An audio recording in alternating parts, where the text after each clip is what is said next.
but we have a top Zen for you guys that we wanted to move on to next. We thought with all these different announcements going on, with DC fandom, with all these big announcements that we just experienced throughout the weekend and throughout the week as well, that we would talk about, especially some of these banger announcements. We've got some really, really good ones that have left people satisfied and they've got people hyped, but they don't always go that way. No, do they, Jake? Always. No, they don't. They don't always go that way. And when they do, they can really go south, and they can actually really actually make for some really interesting stories and some real interesting content. So we're going to talk to you guys today about the 8 of the worst gaming announcements of all time. I don't even know how to transition into this. I'm going to announce a terrible transition into Jake about the first one on our countdown.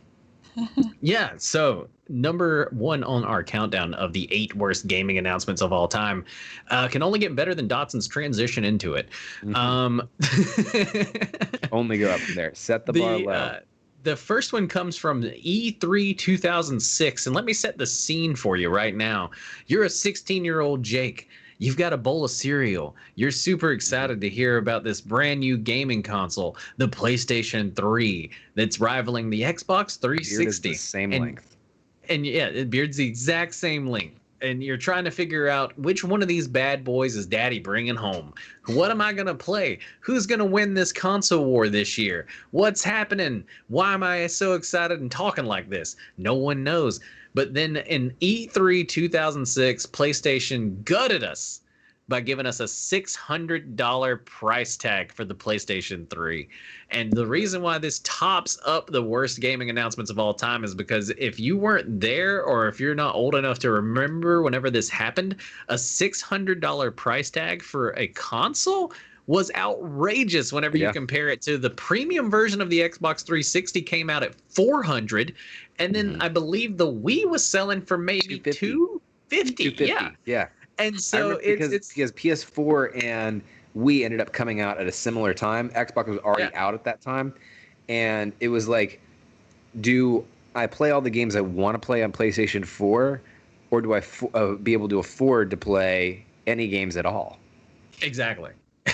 And so it really put a lot of people between a rock and a hard place, and it immediately made Sony look like the evil corporate overlord that was just trying to grab a bunch of cash, right?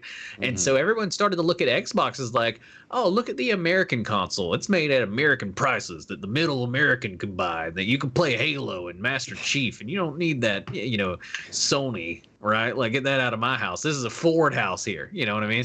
And so, like, it really made it kind of feel like that Xbox was the everyday American kind of gaming console. The only thing that kind of kept the PlayStation 3 afloat is that it did have a cheaper version that fell at around $500. So, like, it kind of like kept it to where it was it could compete with the Xbox still.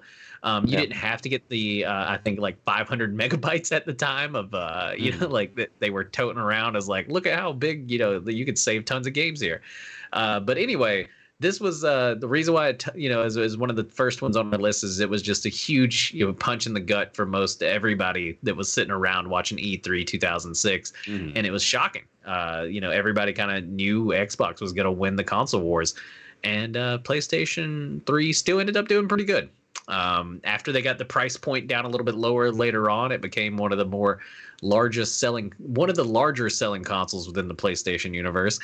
And so, I ended up owning a PlayStation 3 after suffering the ring of death that the Xbox 360 had multiple times. I went through 3 of those Xboxes, so there was a reason why that one was $400. It was a piece of garbage. Yeah. And so, anyway, not to sound salty, that almost made me a Sony man. Was after this whole Xbox debacle, and if it sounds like I know a lot about this, is because I lived it. And so, the PlayStation price announcement was rounds out number 1 on our 8 worst gaming announcements of all time.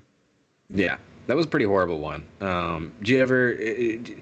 Were you ever at a at the age where the price of a console was actually relevant to you, when the PS3 announcement was going on, like Always. Yeah. I have to beg my mom to buy it. Yeah, that was hard. It was hard to figure out. Now as an adult with a job, figure out which one I was going to ask for Christmas, and I know that if I was going to ask for a $600 console, it was going to have to be like, okay, well, that's one present for you and your brother, like.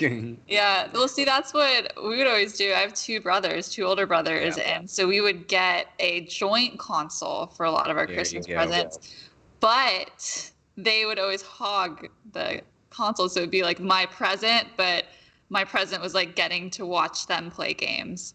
Before streaming existed, I was watching my brother live streaming Zelda. Yeah, you're streaming from the couch. The gifts that keep giving, right? The original Twitch, That's what it is. Well, that's not all the worst gaming announcements we have. We've got plenty more horrible announcements on this list. Number 2 on this list is a Borderlands 3 announcement from E3 2019. Why does this one top the list as one of our worst ones, Bronwyn? Oh my goodness, this is a doozy. I'm just going to tell you that right now before we get into this. Yeah. The hour-long stage show Gearbox put on surrounding the release of the Borderlands 3 trailer was by far one of the most awkward moments in con history. The majority of this hour was spent doing anything but hyping Borderlands. It was instead fraught with time-filling nonsense, technical difficulties, and even a magic trick. Ooh. Starting off not so strong with a 15-minute PowerPoint presentation for every Gearbox upcoming project that they were working on that could have been subbed up in a 2-minute teaser reel. That's forgivable. They want to show off their new games, we get that. But Gearbox CEO Randy Pitchford really spent stage time trying to explain the rules of the Borderlands tabletop game. And it wasn't some brief description of what the game was. No, he sat there, took out the game instructions, and read them from the paper verbatim with no context of the game. But what really takes the cake is his magic trick that lasted 13 minutes. Oh, wow. His card game took up more time than the actual presentation on Borderlands 3. The actual trailer. Once all the time that could possibly stretch out it was finally time to make the gruelingly anticipated game trailer premiere. A premiere that was overshadowed by the amount of technical difficulties that accompanied its release. The first time it played through at only 14 frames per second. Oof. So they tried for round 2 and were only able to get it up to 17 frames per second before cutting it out completely halfway through. Upon unveiling the crashing Windows Media Player, a fan screamed, "Just use VLC." This wasn't the only time the audience made their voice heard. When Pitchford threw blame at the venue by stating, quote, "should have brought our own equipment with us," should have brought our own equipment, the crowd was up in arms. Alas, the third time's the charm. The trailer was up and running in its intended 4K quality, and the audience was appeased. But this moment will forever go down in con history. Yeah, that's a flop. What a debacle. Yeah, that is a flop. That is a big old belly flop. Yeah. Oh, can you imagine a 13-minute long magic trick? Yeah, and then trying to go into it, and then trying to impress you with a video game trailer after that. That sounds like a plot of like an Always Sunny movie when they're trying to figure out what they're gonna do for a con presentation and they can't figure it out, and so that at the last second they're just like pulling a magic trick out of the hat, Yeah. They're illusions, Dodd. Tricks are for prostitutes. Okay. Exactly. Illusions. That's from Arrested Development. You're welcome. Yeah, that one. I haven't seen Arrested Development in a hot minute. Ugh. I should rewatch that show. But speaking of things I probably shouldn't rewatch, there once was a Hedgehog who had a trailer, and that trailer horrified my nightmares. I want you to walk me back through that moment with number 3 in our countdown with the Sonic the Hedgehog trailer. Yeah, this has been, aka the Sonic, not Sonic, just Sonic. Sonic, Sonic the Hedgehog. Uh, but this also dropped last year, or 2019, and so everyone wants to talk about 2020 being a terrible year, but we forget that we got this terrible Sonic trailer. Yeah, there were some stinkers in there. 2019 had some bad moments too, Yeah. and so. I mean, obviously not as bad as 2020. That's a joke, people. Yeah. This year is fucking awful. Anyway, it was so bad that the studio delayed this movie by more than 6 months, and then they tried their best to completely bury the old trailer. It's honestly, it's a little hard to find, but it's the internet, so you can definitely find it out there. But it took them more than 6 months to completely redo the CGI in the Sonic movie. The original was nightmare fuel. I don't know if you've ever seen it or if you got a chance to check out that trailer, but it was one of the few times it's actually one of the only times that I can remember of a studio listening to fans completely just berate and destroy the trailer and everything about it until it was kind of pulled and remade. And honestly, the remake wasn't that bad. I think that if they could have made a lot of money if they stuck with the original one. And the reason I say that is because if they branded it as a horror flick and kept the original one, they've got a banger. They've got a horror flick that we've never seen before. Who'd have thought that they could take Sonic and put that dark twist on it? Yeah. I think that there's ingredients there. I think that it is a missed opportunity, but the rework came around and it does look a lot better. Yeah, it did end up looking a lot better. The movie itself ended up being a decent film, in my opinion. Yeah. And but I really wish we would have got the satanic cut. Yeah, I haven't had a chance to check out Sonic the Hedgehog after they did the rework. Brahman, have you gotten a chance to check it out? No, I heard good things though. I should watch it.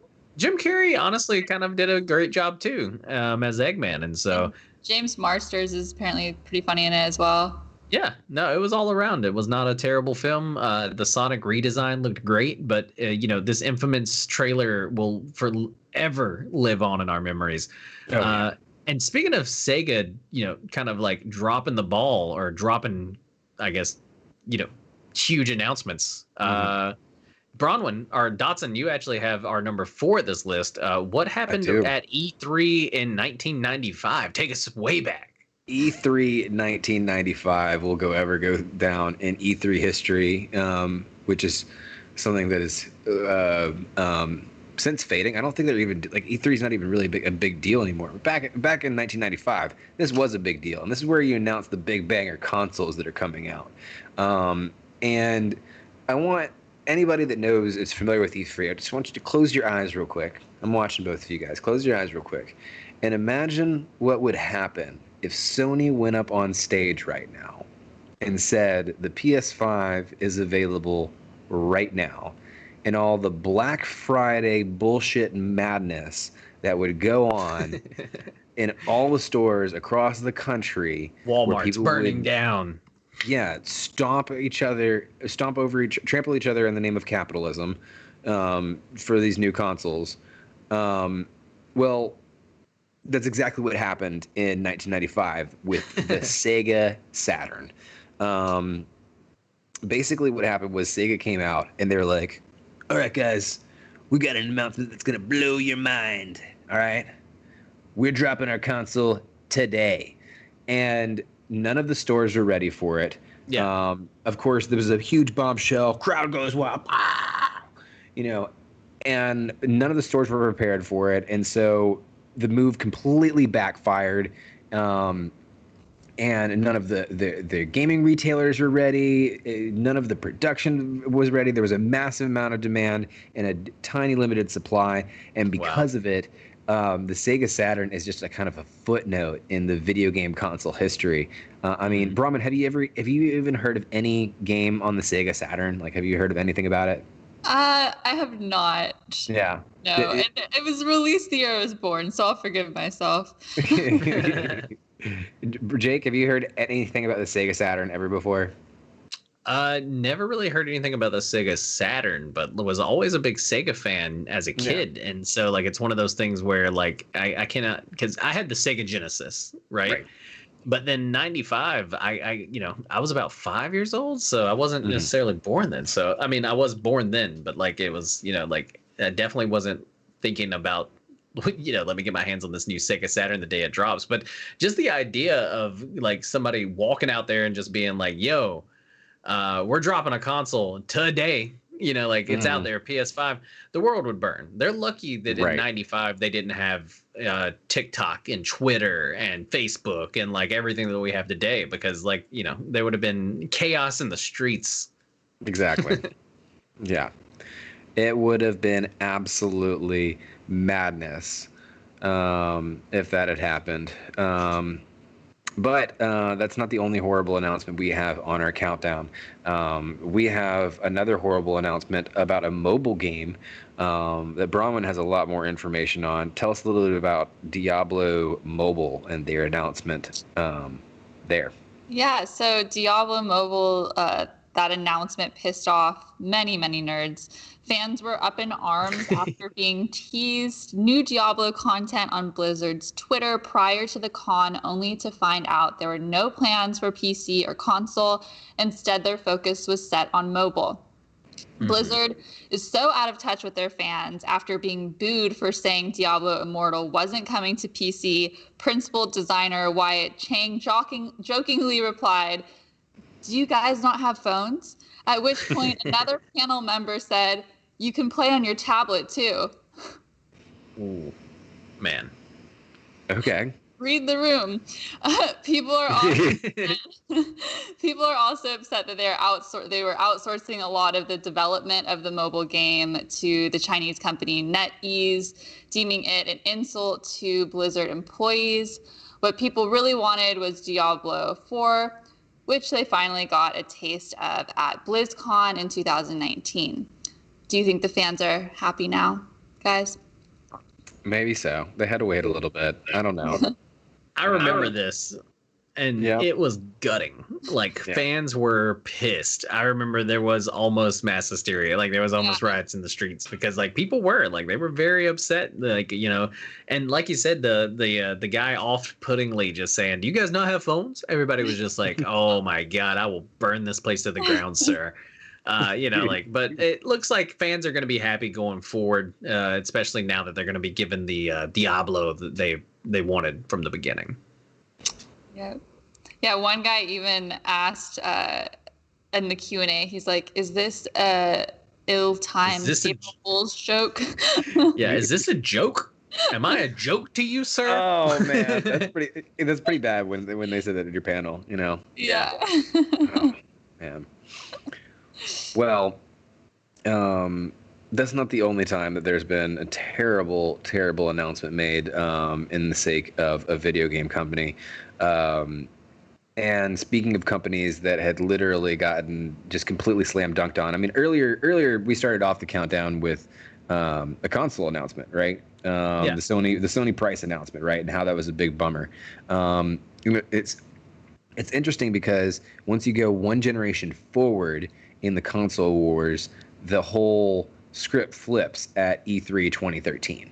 And E3 2013 was a big one. I remember covering this one on Geeklife back when it was a radio show. And it was an absolute slam dunk for Sony. But when you really think about E3 2013 and what Sony revealed about the PS4, Sony gave fans nothing. It was just an updated console. It was like they did take away free-to-play online gaming. But the reason that Sony ran away with it and got credit for winning E3 was because of the outrageous aspects of the Xbox One announcement. The Xbox One, it had its proposed approach to physical games was crazy, having it download onto the console and stay onto the console, and then basically you get like a little burnt disc that pops out, and not being able to play aftermarket games at all, any used games, basically killing that market. And GameStop's like, "Hey, fuck you," And anyways, and the forced integration of the failed Kinect technology caused quite a reaction from the seemingly loyal fan base.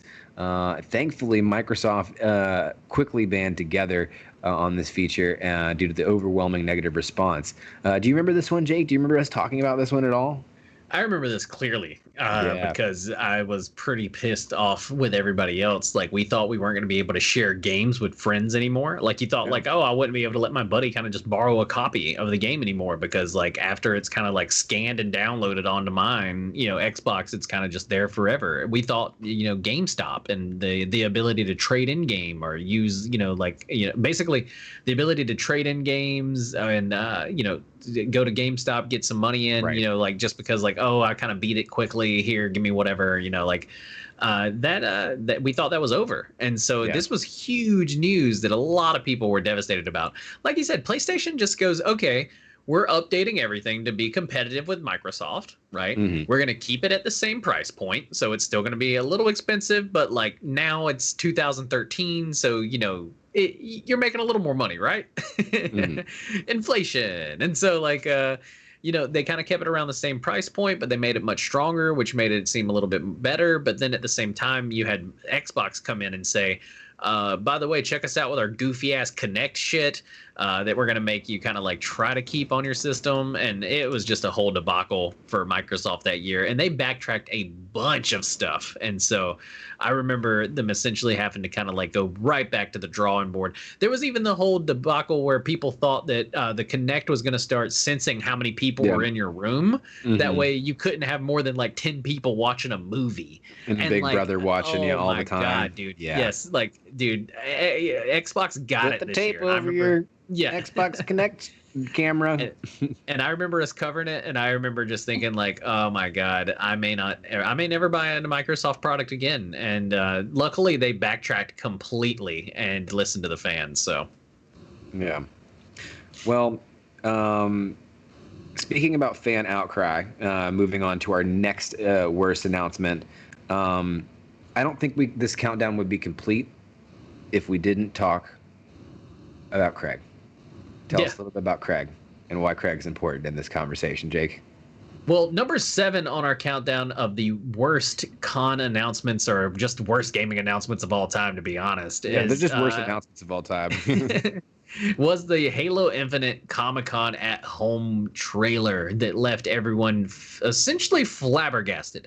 Yeah. It was so bad that, as we talked about earlier, 343 is rethinking their entire lives and basically pushed what was one of the most anticipated launch titles of 2020 back to 2021, which is going to be bizarre. That means the new Xbox, which is going to be dropping with its brand new shiny processors and all that bells and whistles that Microsoft has been toting around all this time, isn't going to have its launch console. Or isn't going to have its launch title anymore. And so the graphics were so terrible that they've become a meme heard around the world. Craig has become a friend favorite there he is.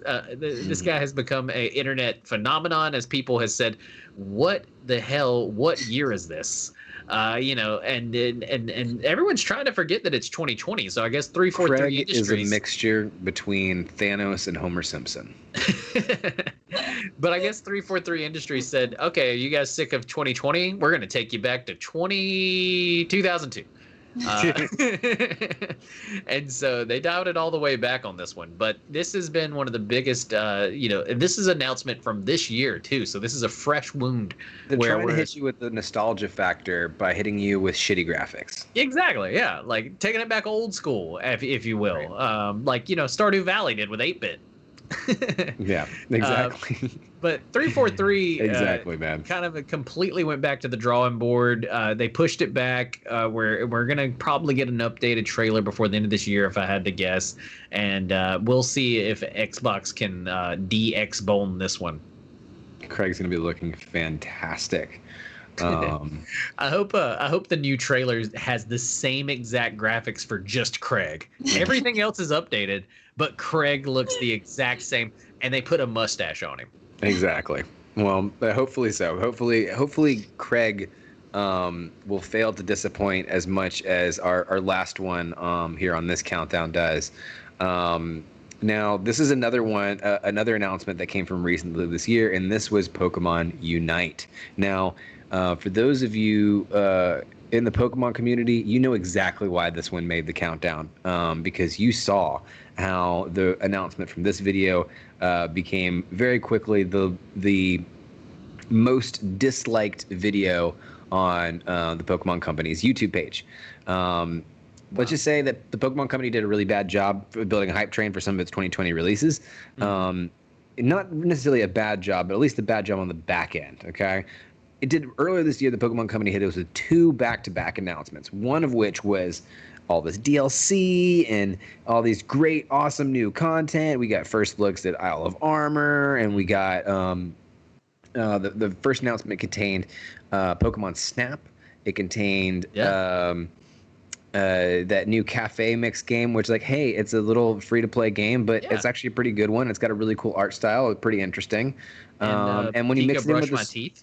Right. And then if you mix it in with the smorgasbord of everything else, it was a pretty good announcement. But then they were like, but hold on, we've got one more coming.